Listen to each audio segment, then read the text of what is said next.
ಅದ್ರ ಬಗ್ಗೆ ಮಾಹಿತಿ ಇದ್ದರೆ ತಂದುಕೊಡಿ ಅಂತ. ಸರ್, ಈಗ ಮೈತ್ರಿಕೂಟದಲ್ಲಿ ಪ್ರಧಾನಮಂತ್ರಿ ಅಭ್ಯರ್ಥಿಯಾಗಿ ಮಲ್ಲಿಕಾರ್ಜುನ್ ಖರ್ಗೆ ಅವರ ಹೆಸರು ಪ್ರಸ್ತಾಪ ಆಗಿತ್ತು. ಮೊನ್ನೆ ಸಿದ್ದರಾಮಯ್ಯ ಅವರು ರಾಹುಲ್ ಗಾಂಧಿ ಅವರು ಪ್ರಧಾನಮಂತ್ರಿ ಆಗಬೇಕು ಅನ್ನೋಂಥದ್ದು ವಿಚಾರ. ನೋಡಿ, ಮೈತ್ರಿಕೂಟದಲ್ಲಿ ಯಾರ ಹೆಸರು ಕೂಡ ಒಫಿಷಿಯಲಿ ಪ್ರಕಟಣೆ ಆಗಿಲ್ಲ.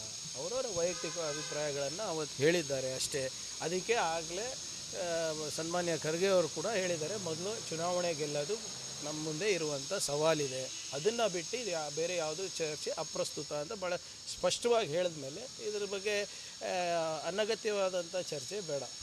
CM ಮೊನ್ನೆ ಒಂದು ಕಾರ್ಯಕ್ರಮದಲ್ಲಿ ಹೇಳಿದ್ರು. ಹೇಳಿ, ಈಗ ಅದಕ್ಕೇನಂತೆ ನಾವು ರಾಹುಲ್ ಗಾಂಧಿ ಪ್ರಧಾನಮಂತ್ರಿ ಆಗಬೇಕಂತ ಬಯಸ್ತೀವಿ, ನಿಮಗೂ ಮನಸ್ಸಿನಲ್ಲಿ ಅದೇ ಇದೆ, ಯಾಕೆ ಅದ್ರ ಬಗ್ಗೆ ಅಷ್ಟು ಚರ್ಚೆ ಮಾಡೋದು?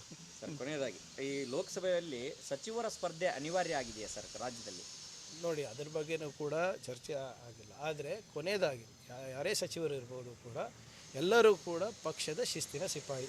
ಪಕ್ಷ ಏನು ನಿರ್ಧಾರ ತಗೊಳುತ್ತೆ ಅದಕ್ಕೆ ನಾವೆಲ್ಲರೂ ಬದ್ಧರಾಗಿರ್ಬೇಕಾಗುತ್ತೆ. ಅದಕ್ಕೆ ಬದ್ಧರಾಗಿದ್ದೇವೆ. ಇಲ್ಲ, ಇಡೀ ಕ್ಯಾಬಿನೆಟ್ಟೇ MP ಎಲೆಕ್ಷನ್ ಮಾಡಬೇಕು ಅಂತ ಹೈಕಮಾಂಡ್ ತೀರ್ಮಾನ ಮಾಡಿದ್ರೆ ಎಲ್ಲರೂ ನಿಂತ್ಕೊಳ್ಳೇಬೇಕು. As simple as that. Thank you.